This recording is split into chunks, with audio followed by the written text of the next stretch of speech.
श्यामगिरी मंदिर में विशाल महापंचायत आयोजित की। ग्रामीण सामाजिक संगठनों और राजनीतिक दलों के नेताओं ने ओजोन के नाम पर हो रही कार्रवाई का विरोध किया।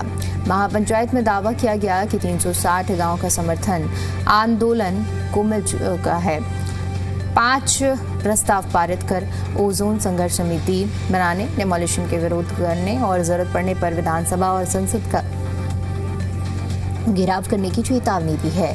ग्रामीणों ने रिहायशी क्षेत्रों को संरक्षण देने और ध्वस्तीकरण की कार्रवाई को रोकने की मांग की है। आंदोलन को अब नया जन समर्थन मिलता हुआ नजर आ रहा है।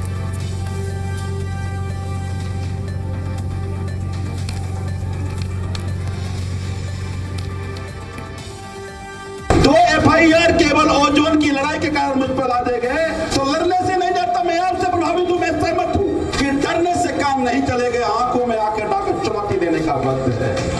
इस पंचायत से बड़ा कोई नहीं है। आज ये पंचायत की जरूरत इसलिए है कि 2020 तक जो विशेष कानून में जो जगह संरक्षित था, आज वो उससे हट कैसे गया। इन्होंने जब DDO ने पूछा कि अब जो नया कानून आया है जिसमें आप मालिकाना हक दे रहे हो, क्या उस मालिकाना हक में ये ओजोन वाला एरिया है? सरकार ने कोई जवाब नहीं दिया। चाहे ये लोकसभा का सेशन हो, हम दिल्ली विधानसभा के बाहर भी बैठेंगे और हम लोकसभा के बाहर भी बैठेंगे। और तीसरी बात, अगर इस तरह से डराने की कोशिश की जाएगी तो समाज एकजुट होगा। ये समाज फैसला करे। बस मैं यही निवेदन करने आया हूँ।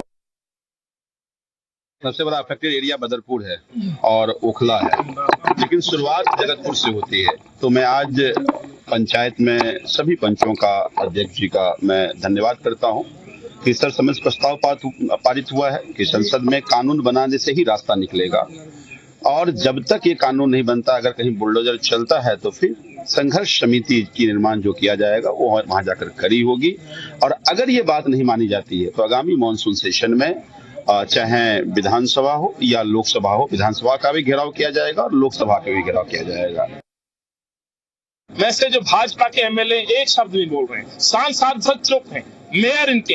कितने इंजन चाहिए भाई आपको लोगों को आगे रिलीफ देने के लिए? इतने इंजन की सरकार चल रही है, लेकिन केवल बयान हो रहा है, तो कानूनी आदेश नहीं आ रहे। मुझे याद है, मैं उस ऐतिहासिक फैसले का सदस्य रहा हूँ, साक्षी रहा हूँ, जब तलवार लटकी तो केंद्र में कांग्रेस की सरकार थी, दिल्ली में शीला जी की सरकार थी। एक ऐसा सपोर्ट बिल लाया गया, अमेंडमेंट बिल लाया गया और एक ऐसा अध्यादेश के माध्यम से कॉलोनियों को राहत दी गई। तो आज अनंतपुर की लड़ाई हमारे लिए रोल मॉडल